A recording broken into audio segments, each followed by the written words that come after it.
Hi, today I'll be reviewing the 2024 Phantom line, and I have the 100P and the 100X 305. So these are two frames that were updated this year.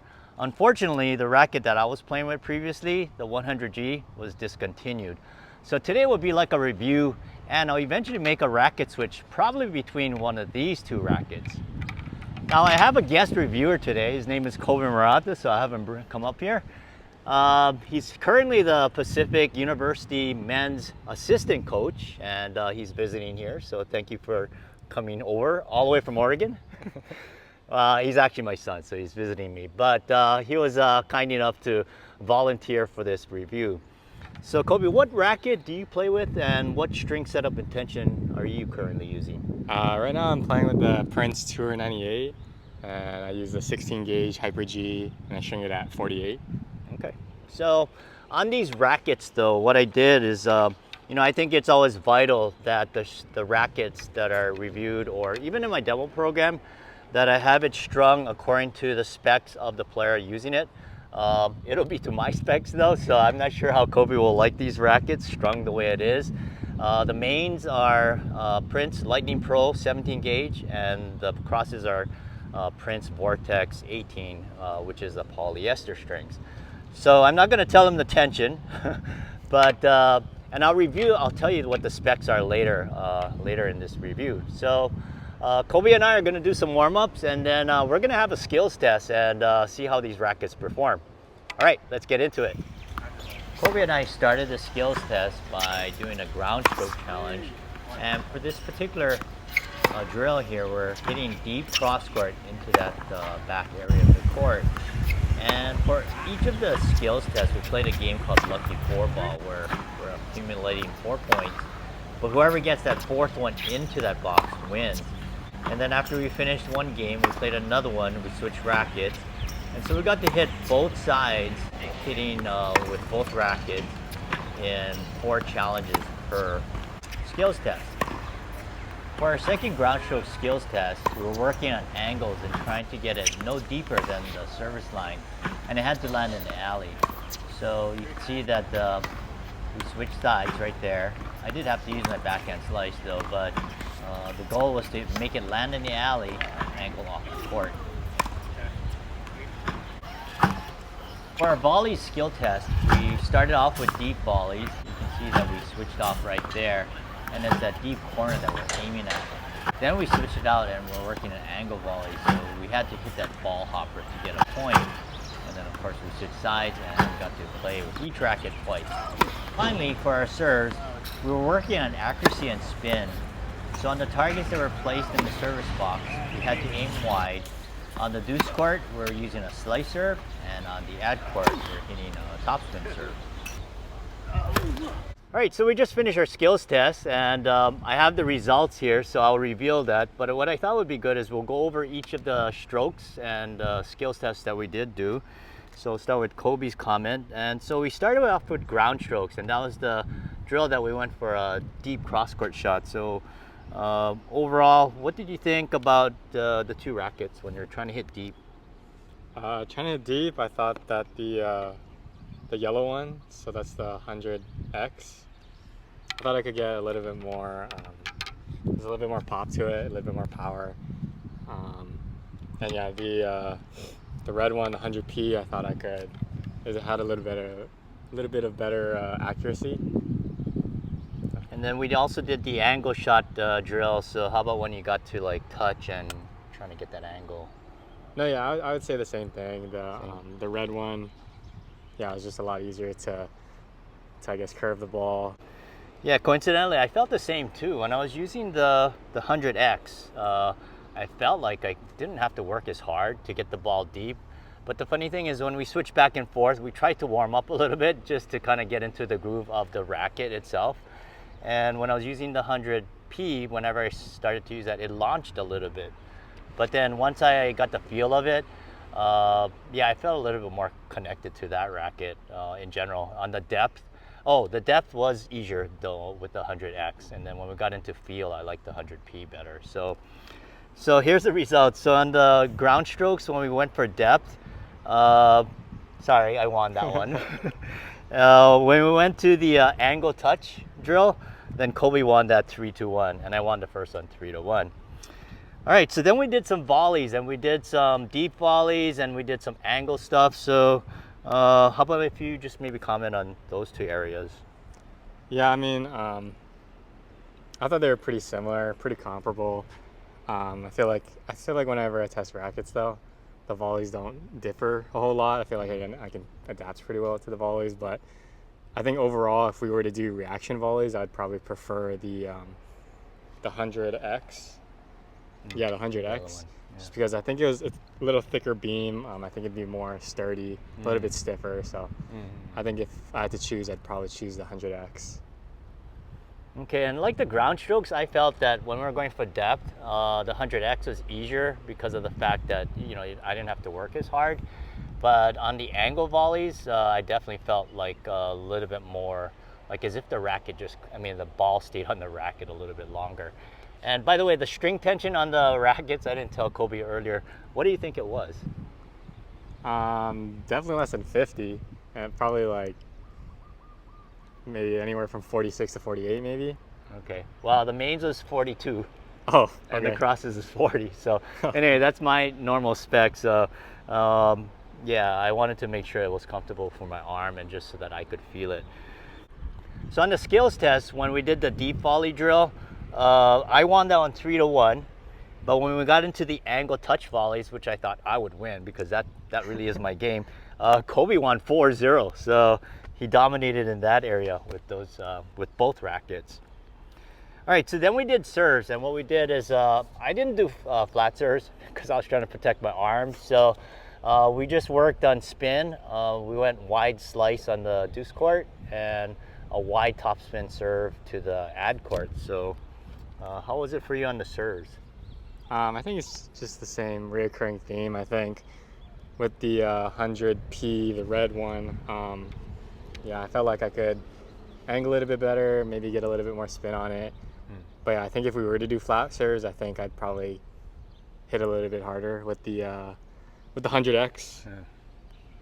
Yeah, it makes sense because yeah, I felt the same too. If we did do flat serves, I would probably pick the 100X because of the fact that it didn't like bend as much or something. Yeah, but when I went for the spin with the 100P, I just felt like I felt more confident that I could take a big cut at the ball, big swing, and that the ball wouldn't fly out.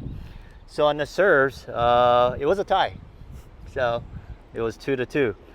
So here's something interesting. What I did is I tracked all the wins of the two rackets, and it was dead even. So whenever Kobe or I won, it was with the 100P compared to the 100X, it was 10-10. So it was a split decision on the racket. So yeah, it goes to show these two rackets actually perform really closely together, and I'll reveal the specs later on in this video. But the overall result of this whole entire challenge, Kobe won 11-9. So congratulations. Good job. So again, I want to thank Kobe for helping me with this playtest. It was fun and to do it with someone else. And I hope to do more reviews. It might be just me next time, unless my other son comes to visit me, but we'll see. All right, so let's take a look at some racket specs. And I have the Phantom 100X here and the Phantom 100P here. This is the weight 305 and 310. The string setup, as I mentioned, was a hybrid with Prince Lightning Pro 17 and the Vortex 18 polyester in the crosses, strung at 4240. And again, I strung it at that tension because that's what I was comfortable with, and I wanted to make sure I could get a good feel of the rackets with that tension. So here we have the weight. Now for each of the columns, I have a set of black numbers and red numbers. So maybe what I should do is I'll just pull them all out here, and then that way you can see them.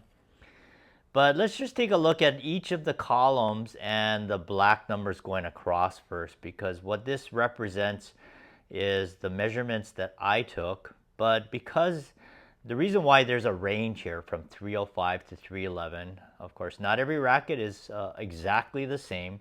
So I pulled 3 rackets and I took a weight measurement, and it ranged from 305 to 311. It's supposed to be 305, but that's a pretty good range actually, with only 6 grams of difference. And again, the stiffness here with the 3 rackets, it ranged from 62 to 63, so that's good. And the swing weight only varied about 8 units. So I think within each of these specs, if it can stay within 8 grams here, usually this will stay within about 4 units, I would say. And then the swing weight, if you can stay within 8. So Prince is very good in quality control. So I did want to point that out. So I have that in both columns, both rackets here. So again, this one, even though it's 310, it kind of ranged from 307 to 310, but that's only a 3 gram difference there. The stiffness was identical to the 100X, and then the swing weight was very close too. So this was here. Now the red numbers on each of these columns is what's listed in Tennis Warehouse. So I did want to point out that their specs is based on a strung racket.